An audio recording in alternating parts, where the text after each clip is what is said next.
post-game press conference, Wolfpack senior Elisa Saxapahaw, North Carolina. This journey has been incredible, and this team has done so much and accomplished so much. And although this is hurtful right now, I am proud of all that we've done this season, and even to be playing in this game, I couldn't be more proud of the team. The NC State women's team were champions in the ACC conference and had 32 wins for an all-time program record. This was the first time they had made it to the Elite Eight in 24 years. WUNC previously reported incorrectly that it had been 32 years since their last Elite Eight appearance. The UNC Chapel Hill professor who planned to take a flight to space today will have to wait. Jim Kitchen won a 10-minute trip to the edge of space on a Blue Origin flight through a giveaway. Blue Origin tweeted that the flight has been rescheduled for Thursday morning.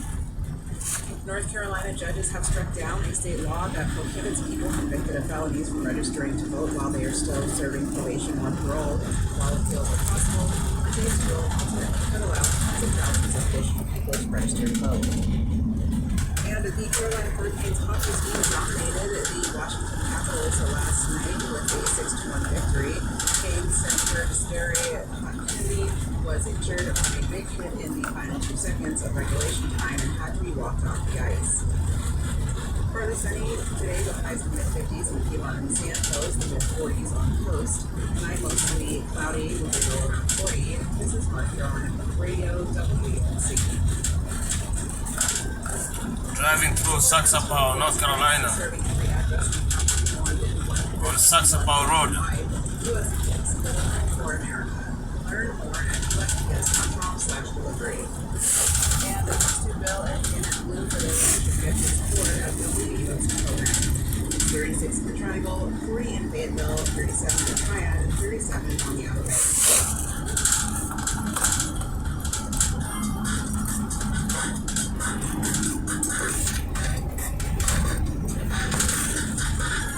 This is one thing I'm checkpoint.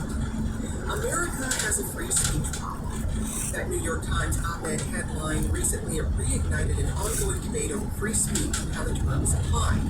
New polling from Times Opinion and Siena College shows that 84% of adults said it is a very serious or somewhat serious problem that some Americans don't speak freely because they fear retaliation or criticism. The editorial board equates this anxiety with losing what it calls a, quote, fundamental right for citizens of a free country, the right to speak our minds. Critics were swift to blast this equivalency, including the editorial boards of the Philadelphia Inquirer and Portland Press Herald. 63% of Americans surveyed by the Knight Foundation feel that free speech is one of their most important rights, but not everyone agrees on what it really means, including some of you. Free speech just means the government can't arrest you for saying what you said, but you can still face societal consequences for saying things that society doesn't like. We don't have a problem with freedom of speech because I can still say whatever I want. And this is America, and that's why my family came here. It seems like no one can have an opinion now without being picketed or blamed and boycotted, and I just think freedom of speech is going out the door. Saxapahaw, North Carolina. So does America have a free speech? What the purposes are and how they're going about it. Saxapahaw River Mill. To make sure it's constitutional. Yeah, this is the town of Saxapahaw, a small town in North Carolina. Universities are the Right here we're on Saxapahaw Bethlehem Church Road. Yeah, new construction here. It's a school going on here. It's a new construction here.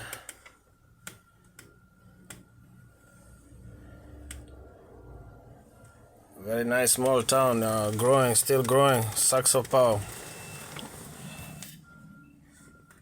Very small town to see even in the map.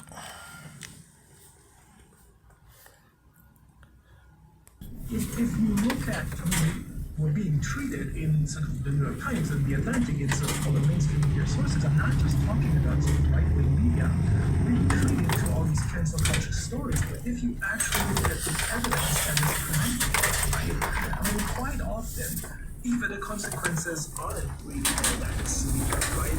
I mean, if someone loses an endorsement or whatever, or if you look closely, it turns out, I mean, people kind of lose standards of what it means canceled. There was no cancellation whatsoever. It turns out that the cancellation was entirely justified. Again, not just simply someone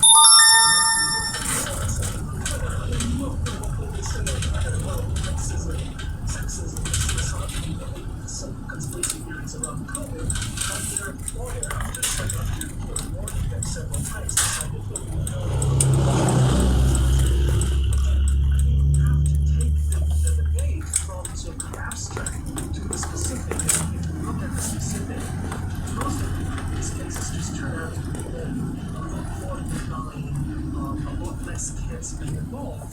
And so I don't think that we're actually facing a situation that cancel culture or history us to forget, which is a national crisis. I don't think that is the case. I don't think there's any empirical evidence that would support that. And Alex, very briefly, do you think part of this is just the amplification of social media? How it really gets us into these closed loops of conversations without the kind of empirical evidence that Thomas is talking about?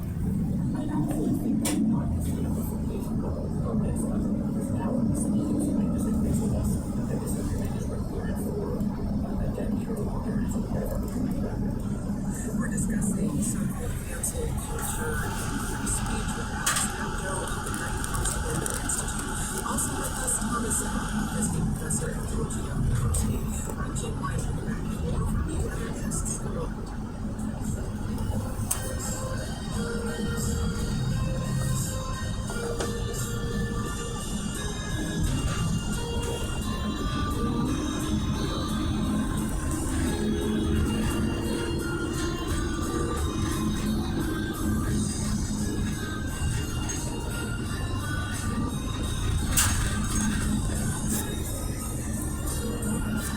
Okay, leaving the town of Saxapahaw. Very quiet town. Nothing much really going on here. It's a very quiet town.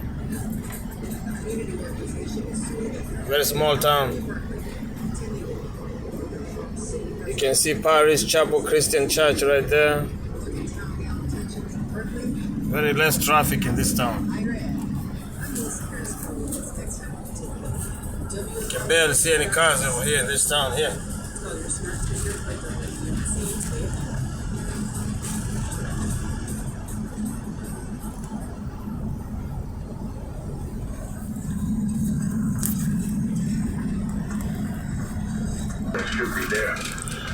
So leaving Saxapahaw, you can see a lot of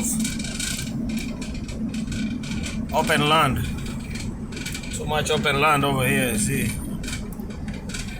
All over the place. Population here very low. You can see.